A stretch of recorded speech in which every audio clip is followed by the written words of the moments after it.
ఉన్న పరిస్థితుల్లో హిందూ సమాజం ఎన్నో సవాళ్లను ఎదుర్కొంటుంది. అది ఆహార భద్రత విషయంలో కానివ్వండి, అలాగే భద్రత విషయంలో కానివ్వండి, అలాగే ఆడపిల్లల విషయంలో కానివ్వండి, సంస్కృతి సంప్రదాయాల మీద కానివ్వండి, ఎన్నో కుట్రలు జరుగుతున్నాయి, మరెన్నో దాడులు కూడా జరుగుతున్నాయి. కానీ ఇప్పటివరకు ఎన్నో చర్చలు జరిగాయి. కానీ లీగల్‌గా అసలు హిందువుకి ఎలాంటి ప్రొటెక్షన్ ఉంది?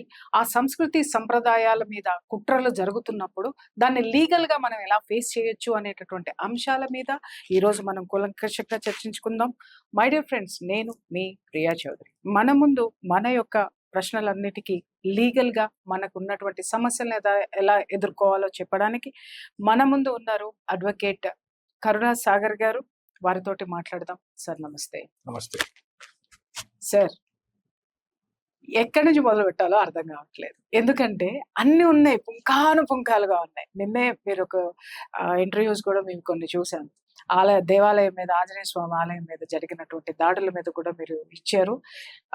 దాని మీద మీరు ఇచ్చిన స్టేట్మెంట్ తర్వాత డీజీపీ గారు ఇమ్మీడియట్ గా అక్కడ ఆ దేవాలయానికి రక్షణ కలిగించడం, తర్వాత అక్కడ ఏ సేఫ్టీ మెథడ్స్ ఉండాలో వాటన్నిటి మీద చర్యలు చేపట్టడం అనేటటువంటిది, అది నిజంగా ఇంత తొందరగా సాధించడం అనేటటువంటిది నాకు ఆశ్చర్యం అనిపించి ఈరోజు మీతో పోడ్కాస్ట్ పెట్టడం జరిగింది. ఎందుకంటే మనం పోరాడుతున్నాం కానీ ఫలితాలు సాధించడం లేదు. కానీ మీరు ఒక్క విషయాన్ని తెర మీదకి తీసుకొచ్చి అది లీగల్ గా మీరు ఎలా నడపాలి, చట్టపరంగా దాన్ని మనం ఎలా సాధించవచ్చు అనడానికి మీరు ప్రూవ్ చేశారు.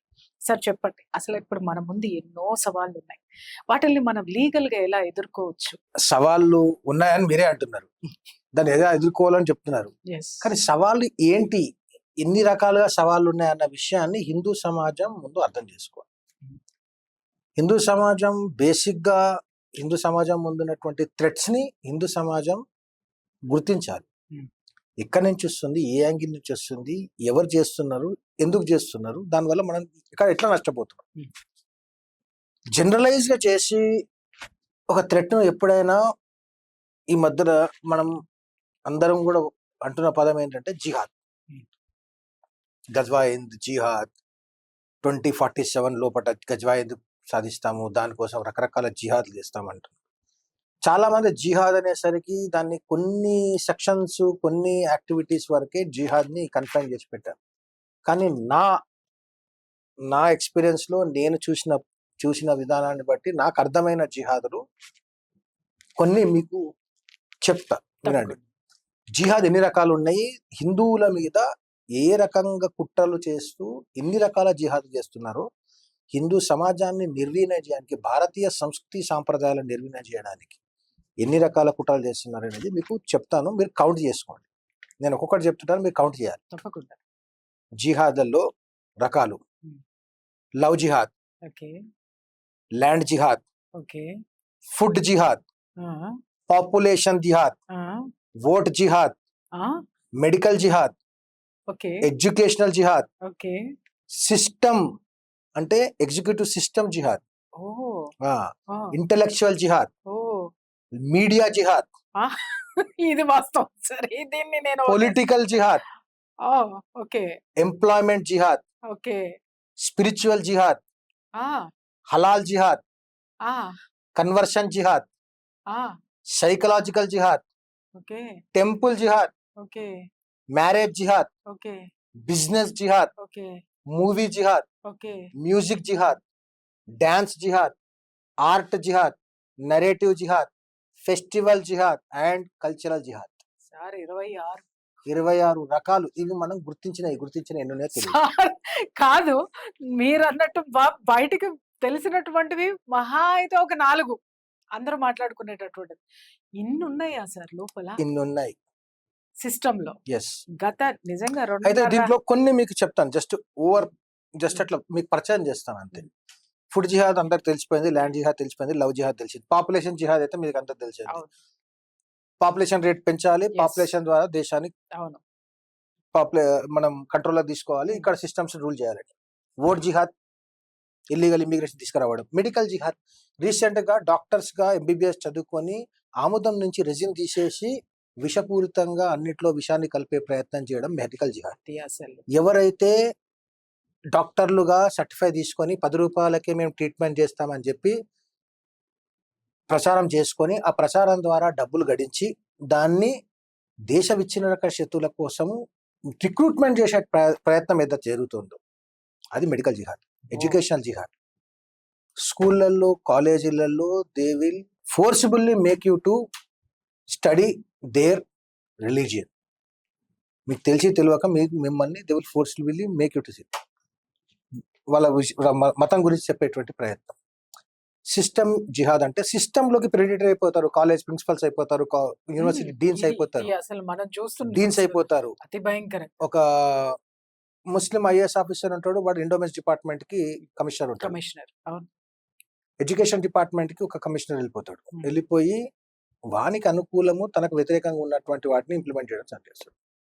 అలా చదువుకునే కదా సార్ అక్బరు, బాబరు, ఔరంగజేబు. ఇంటలెక్చువల్ జిహాద్ అంటే ఒక ఈకో సిస్టమ్ పనిచేస్తూ ఉంటుంది. వీళ్ళు వైట్ వాష్ చేయడం, కవరప్ చేయడం చేస్తూ ఉంటారు.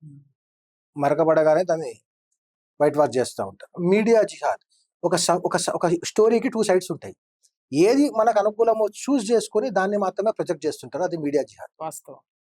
పొలిటికల్ జిహాద్ కేవలం జిహాద్ చేసే వాళ్లకు జిహాద్ చేయడానికి అనుకూలంగా వాతావరణాన్ని తయారు చేయడానికి పొలిటికల్ జిహాద్ పనిచేస్తూ ఉంటుంది. ఎంప్లాయ్మెంట్ జిహాద్ వాళ్ళకే జాబ్ ఇస్తాము, వాళ్ళనే పోషిస్తారు. స్పిరిచువల్ జిహాద్ గడ్డాలు పెంచుకొని టోపీలు పెట్టుకొని భగవద్గీత ప్రవచనాలు చెప్తుంటారు. స్పిరిచువల్ హలాల్ జిహాద్, మీరు హలాల్ అంటే ఫుడ్ వరకే అనుకుంటున్నారు, లేదు వస్తువులతో సహా.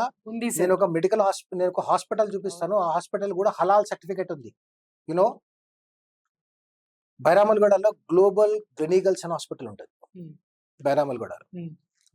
అందులో వెళ్ళి రిసెప్షన్ కౌంటర్ పైన చూడండి, this hospital is halal certified అని ఉంటుంది, హలాల్ సర్టిఫికేట్ ఉంటుంది. సార్ ఒకటి, ఈ హాస్పిటల్ కి హలాల్ సర్టిఫికేట్ ఇవ్వడం ద్వారా అది హలాల్ జిహాద్. దాంట్లో డీప్ పోవాలంటే మళ్ళీ పెద్ద స్టోరీ. కన్వర్షన్ జిహాద్ అయితే ఆటోమేటికల్ నారాయణగూడ బ్లడ్ బ్యాంక్ ఆపోజిట్ లో ఉన్నటువంటి ఒక సంస్థ డైలీ మగవాళ్ళను, మగపిల్లలను, ఆడపిల్లలను రోజుకి 10 మందిని కన్వర్ట్ చేస్తూ ఉంటుంది. అది కన్వర్షన్ జిహాద్. యా. సైకలాజికల్ జిహాద్, నీ మీద ప్రెషర్ క్రియేట్ చేసి నువ్వున్న వాతావరణంలో నువ్వు నమ్మిన దాన్ని కాకుండా నీకు వ్యతిరేకంగా ఉన్నదాన్ని కూడా నీకోసమే ఉన్నదని చెప్పి ఒప్పించేటువంటి ప్రెషర్ సర్కిల్స్ నడుస్తుంటాయి. సైకలాజికల్ జిహాద్ చేస్తుంది. టెంపుల్ జిహాద్, నీ టెంపుల్ నుంచి వచ్చే ఆదాయాన్ని, నీ టెంపుల్ మీదే వాడు కొబ్బరికాయ అమ్ముతాడు, నీ టెంపుల్ మీదే పండ్లు అమ్ముతాడు, పూలు అమ్ముతాడు, అవన్నీ తినేసి అరగక నీ టెంపుల్ మీద దాడి చేస్తాడు. ఓకే. మ్యారేజ్ జిహాద్, నేషనల్ షూటర్ తారా షాదవ్ తాను లవ్ జిహాద్ వ్యక్తి కాదు, తన ఇంటి పక్కన ఉన్నటువంటి ఒక జడ్జి తీసుకొచ్చినటువంటి పెళ్లి సంబంధానికి ఒప్పుకొని వాళ్ళ ఫాదరు, మదర్ అందరు కలిసి వాళ్ళ ఇంట్లో వెళ్ళి చూసి, పెళ్లి కొడుకుతో వెళ్ళి చూసి, వాళ్ళ ఫ్యామిలీ మెంబర్స్ అందరు చూసి, వాళ్ళ ఫ్రెండ్స్ అందరూ డీసీపీ ర్యాంక్ ఆఫీసర్లు, ఒక ఆయన అడ్వకేట్ జనరల్ ర్యాంక్ ఆఫీసరు, వాళ్ళ బ్యాక్గ్రౌండ్ మొత్తం చెక్ చేసుకున్న తర్వాత అందరూ ఒప్పుకున్నాక, ఫ్యామిలీస్ అందరూ ఒప్పుకొని వాళ్ళ ఇంటి పక్కన జడ్జి గారి హామీతోటి పెళ్లి చేసుకున్న 2వ రోజుకి వాడు హిందూ కాదు ముస్లిం అని తేలిన తర్వాత ఆమె ఫస్ట్ టైం లవ్ జిహాద్ అనే పదాన్ని విన్నదని తన ఇంటర్వ్యూలో నిన్న చెప్పింది. అసలు సార్ అది చూసిన తర్వాత నేను ఆశ్చర్యపోయింది ఏంటంటే, వాళ్ళు చుట్టుపక్కల ఎంక్వైరీ చేసుకుని మరీ చేసుకున్నామంటే, ఎంక్వైరీ చేసుకున్నటువంటి వాళ్ళందరూ కూడా దీంట్లో పాత్రదారులు అవ్వడం మ్యారేజ్ జిహాద్ అంటారు. వాళ్ళు మ్యారేజ్ జిహాద్ అని చేసేవాళ్ళు మ్యారేజ్ బ్యూరోస్ తో కాకుండా ఇటువంటి సిస్టమ్స్ కూడా చేస్తున్నారని నిన్న చదివిన తర్వాత అర్థమైంది. ఎందుకు చేస్తున్నారు, సామాన్య జనాలను ఎందుకు చేయలేదంటే, ఒక ఫీల్డ్ లో స్టార్ వర్డ్స్ ఉండి ఒక ఫీల్డ్ లో నంబర్ 1 ఉన్న వాళ్ళని టార్గెట్ చేస్తే వాళ్ళని ఐడియలైజ్ చేసుకొని మిగతా వాళ్ళు ఈజీగా టార్గెట్ అవుతారు. కాబట్టి నేషనల్ షూటర్ ని టార్గెట్ చేశారు, నార్మల్ వాళ్ళని టార్గెట్ చేయలేదు.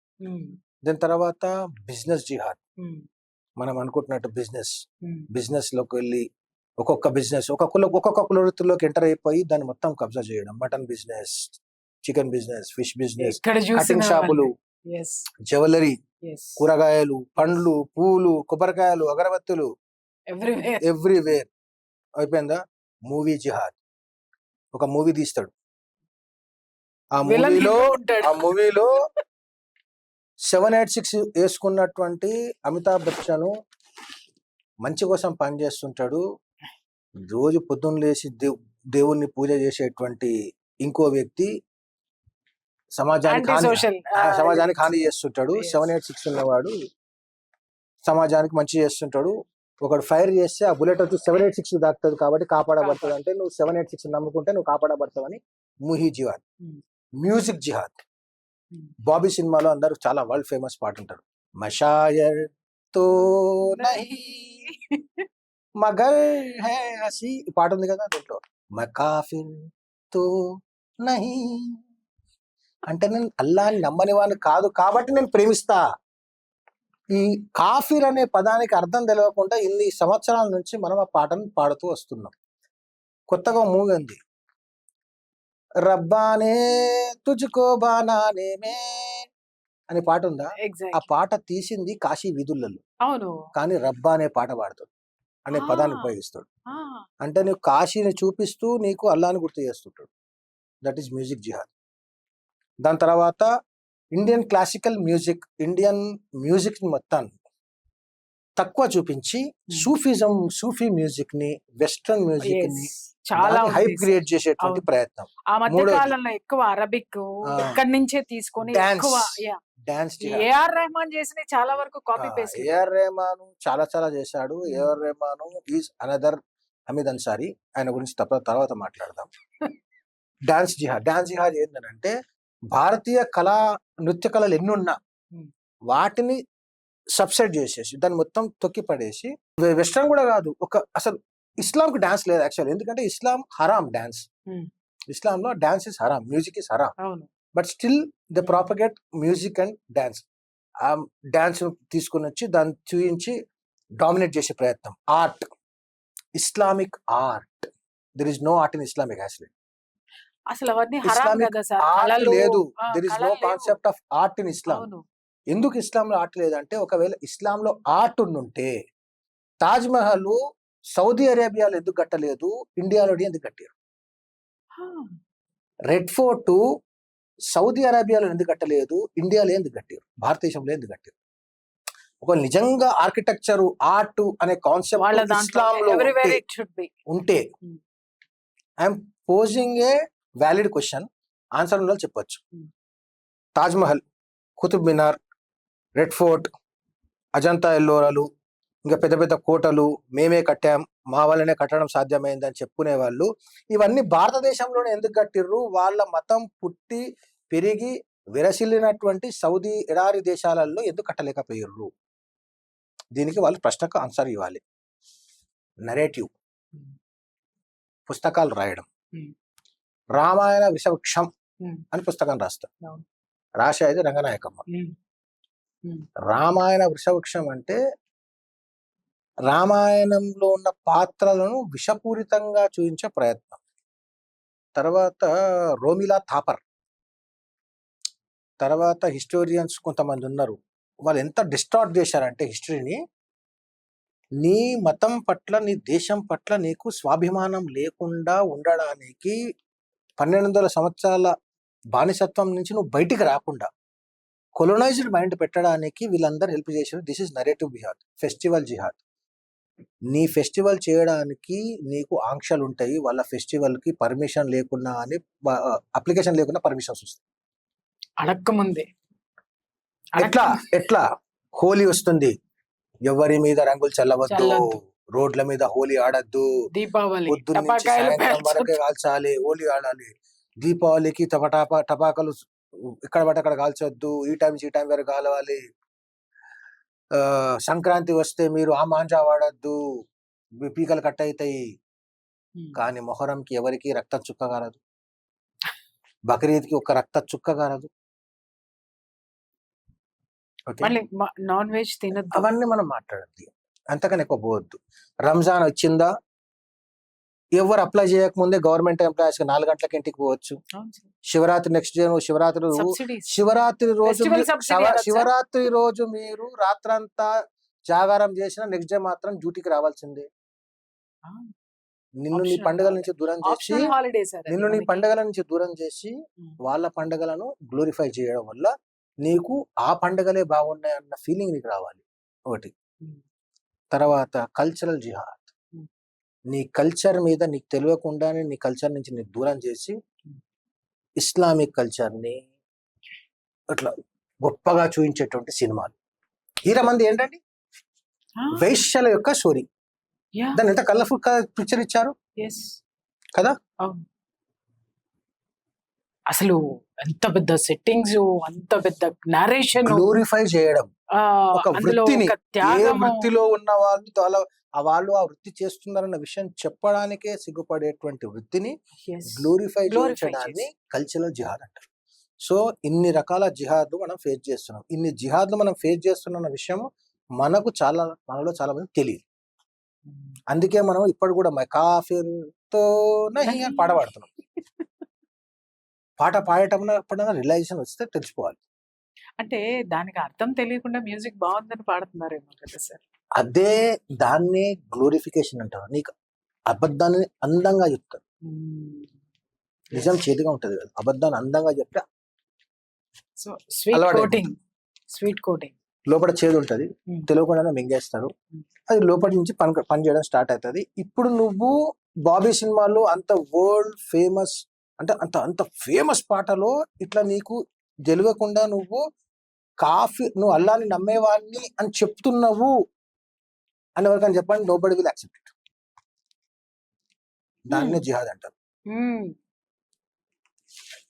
అంటే ఇక్కడ నాకు ఒక యుద్ధం, అంతర్యుద్ధం ఒకటి నడుస్తుంది సార్. నీలో? ఏమన్నా అనుకోండి, నాలోనే ఇవన్నీ కుట్రలు జరుగుతున్నాయి అనేటటువంటిది ప్రతి ఒక్కళ్ళకి తెలుసు, ప్రతి ఒక్కళ్ళకి తెలీదు. తెలుసు. నేను తెలుసుకునేంత అనుకుంటున్నాను టైం లేదు. We're very busy with what with our own life. In that definitely కొంతమందికి తెలుసు.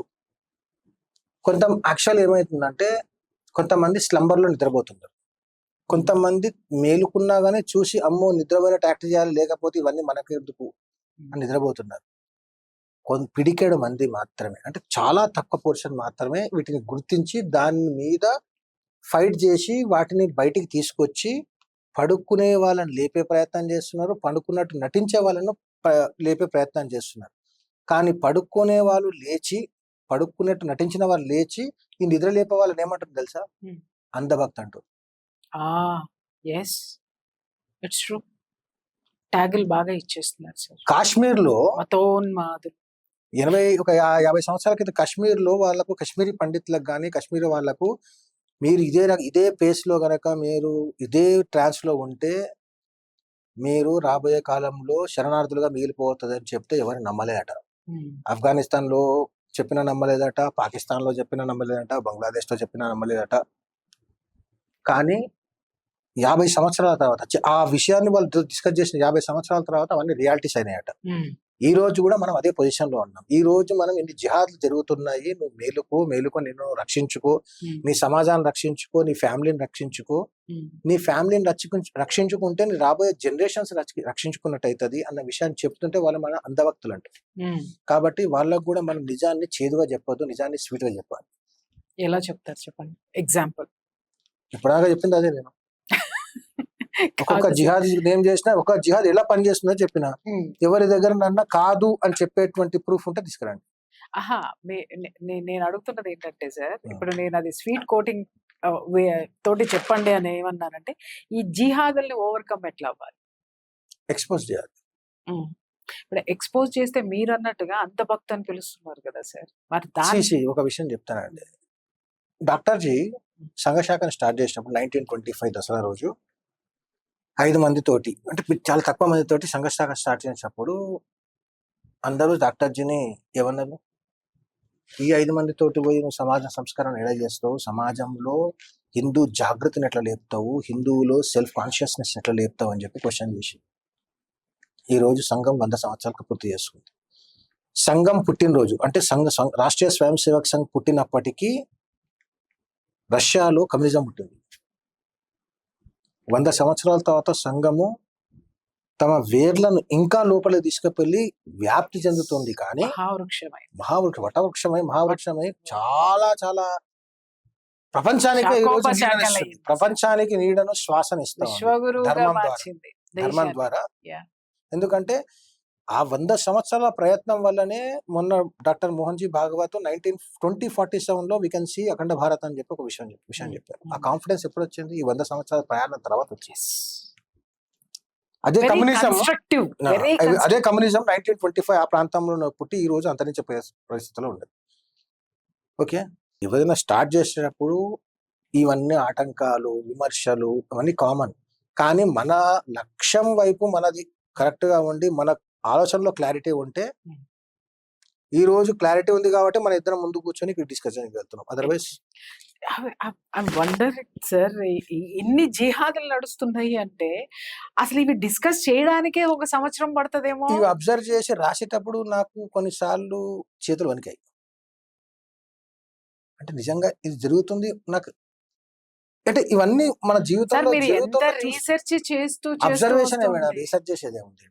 అబ్జర్వేషన్ అయినా అది దృష్టికోణం అదే ఇప్పుడు చూస్తున్నాము. వాడి దృష్టికోణం ఏంది, మన దృష్టికోణం ఏంది, వాడు చెప్పేటువంటి విషయాన్ని వానికి అనుకూలంగా చెప్తున్నాడు. ఒకటే సబ్జెక్టు. సూపర్, అది మనం గమనించాలి. మనం గమనించాలి. That is the difference. Selective గా కొంతమంది పోయి అమ్ముతున్నారేమో కానీ తినే మాత్రం అందరు. ముందుగా భారతీయుడు తెలుసుకోవాల్సినటువంటి విషయం నేను చెప్తున్నాను. భారత రాజ్యాంగంలో ఆర్టికల్ 21 ఉంటుంది. రైట్ టు లైఫ్ ఏంటంటే జీవించే హక్కు. రైట్ టు లైఫ్ లో కేవలం జీవించే హక్కు అంటే నువ్వు కేవలం బతకడమే కాదు, నువ్వు స్వచ్ఛమైన గాలిని పీల్చి నాణ్యమైన ఆహారాన్ని తింటూ స్వచ్ఛమైన వాతావరణంలో బ్రతికే హక్కు. మరి ఈ స్వచ్ఛమైన గాలి, నాణ్యమైన ఆహారము, స్వచ్ఛమైన వాతావరణం ఎవరు కల్పించాలంటే ప్రాదేశిక సూత్రాలలో, అంటే డైరెక్టివ్ ప్రిన్సిపల్ ఆఫ్ స్టేట్ పాలసీలో స్టేట్ గవర్నమెంట్ స్టేట్ కి కొన్ని బాధ్యతలు కూడా ఇచ్చింది. ఆర్టికల్ 47లో ఉంటుంది. ఆర్టికల్ 47లో ఏం చెప్తుంది అంటే, the state shall regard the raising of the level of nutrition and the standard of living of its people and the improvement of public health as among its primary duties. ఇది constitution state కి ఇచ్చినటువంటి బాధ్యత. The article places a constitutional duty on the state to prevent food adulteration and ensure food safety.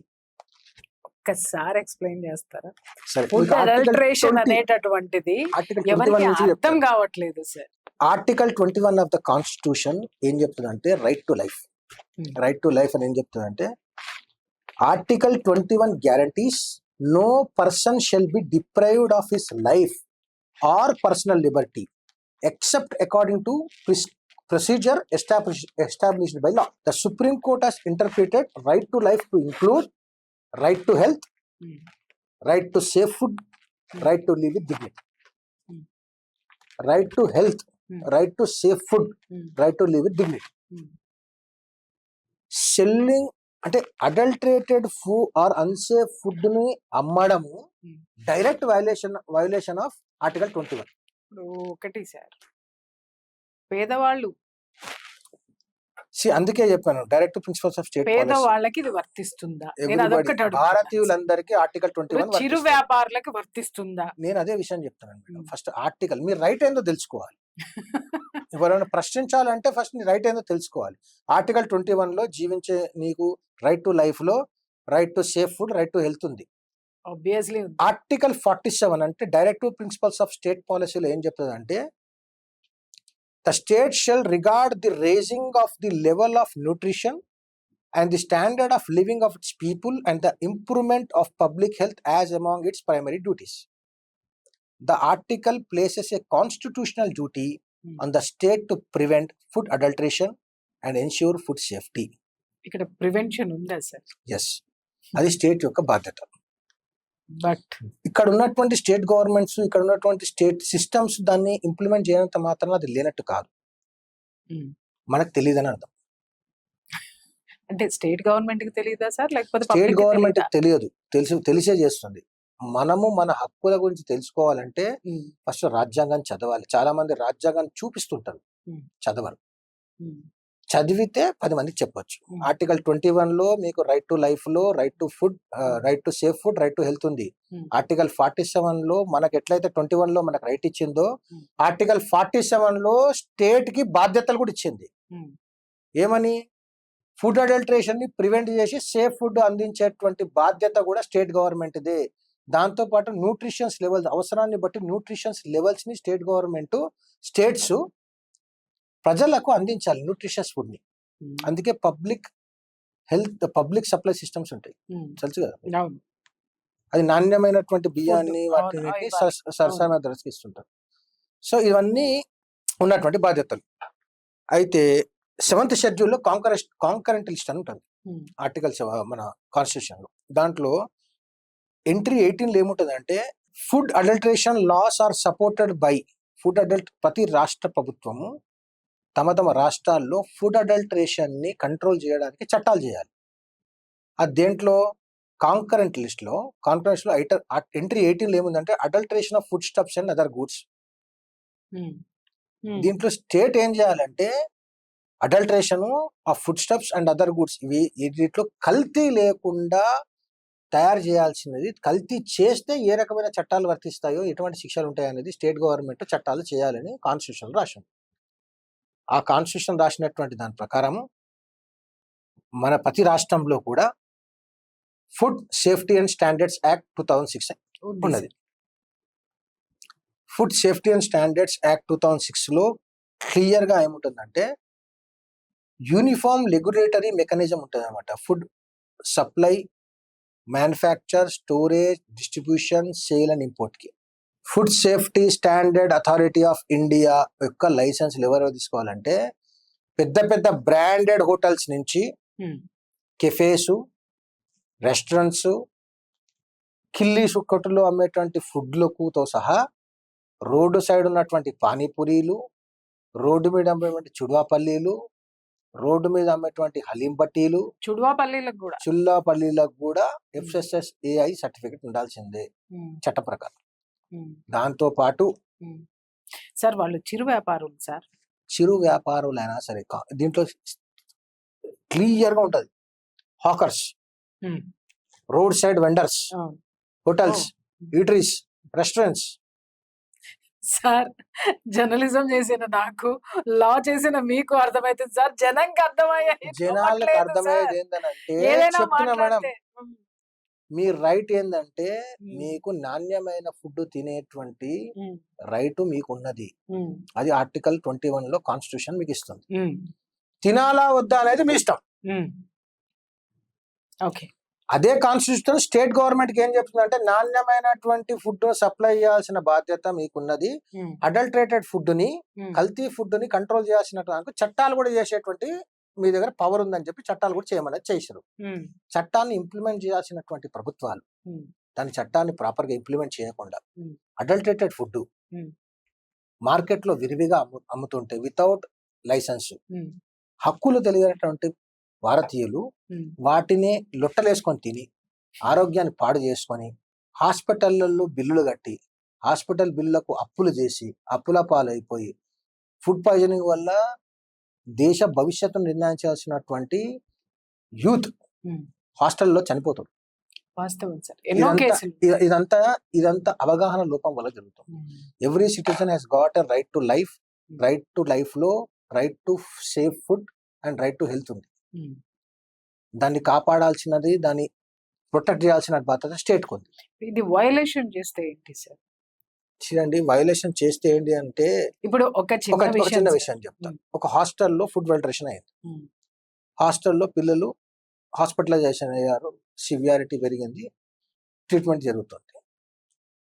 నీకు right ఉన్న విషయమే నీకు తెలియదు, నువ్వు కేసే వేయవు. వెయ్యం. కేసు వేస్తే ఎవరి మీద వేస్తావు? వీటిని సప్లై చేసిన వాడిని, వంట వండిన వాడిని, అది ఫుడ్ సప్లై చేసిన వాడిని, కిరాణా సామాన్ సప్లై చేసిన వాడిని వేస్తావు. కానీ స్టేట్ బాధ్యత ఏంది? ఇవన్నిటిని కంట్రోల్ చేసి ఆపాల్సిన బాధ్యత ఎవరిది? స్టేట్ది. కానీ స్టేట్ని ఎందుకు అక్యూజ్ చేస్తలేవు? స్టేట్ని ఎందుకు అక్యూజ్ చేయకపోవడం వల్లనే స్టేట్ ఇది నా డ్యూటీ కాదనుకుంటుంది. కాబట్టి ఇన్ని సంఘటనలు జరుగుతున్నాయి, ఇంత విచ్చలవిడిగా అడల్టరేటెడ్ ఫుడ్ అమ్ముతూ ఉన్నారు. మై గాడ్, నిజంగా ఈ లాజిక్ నిజంగా ఎవరికి తెలియదు సార్. ఈ లీగల్ ఏదైతే ఉందో పాయింట్, ఈ legal point nobody state should be held responsible. Political గా చాలా మంది స్టేట్మెంట్స్ ఇస్తారు, ప్రభుత్వం వైఫల్యమైంది, హాస్టళ్లలో నాణ్యమైన ఫుడ్ ఇస్తలేదు, ప్రభుత్వం వైఫల్యమైంది కాబట్టి ఎస్సీ ఎస్సీ బీసీ హాస్టల్లో, మైనార్టీ హాస్టల్లో ఫుడ్ సప్లై చేస్తలేదు, నాణ్యమైన ఫుడ్ లేదు, వాళ్ళకి హెల్త్ హజార్డ్స్ వస్తున్నాయి, వాళ్ళు ఇన్ని రకాల సంఘటనలు జరుగుతున్న ప్రభుత్వం మేల్కొంటలేదు అంటుంది. ప్రభుత్వం చట్టం చేసింది. చట్టాన్ని ఇంప్లిమెంట్ చేసిన బాధ్యత ఎవరిది? అధికారులది. ఉమ్, అధికారులు అంటే పోలీస్ డిపార్ట్మెంట్ ఒకటే కాదు, ఫుడ్ సేఫ్టీ ఇన్స్పెక్టర్స్ అని ఉంటారు. ఉమ్, వాళ్ళు ఇన్ కోఆర్డినేషన్ విత్ పోలీస్, ఇంకా అవసరమైతే పోలీస్ ద్వారా వెళ్ళి Hmm. చెక్ చేయాలి. కానీ ఇంత వ్యాస్ట్ పాపులేషన్, ఇంత వ్యాస్ట్ బిజినెస్ లో Hmm. ఎవరిని చెక్ చేయాలి అనేది ఏదంటే క్వశ్చన్. ఉమ్, ఉమ్, ఉమ్. అక్కడ ఇంప్లిమెంటేషన్ లోపం వస్తుంది.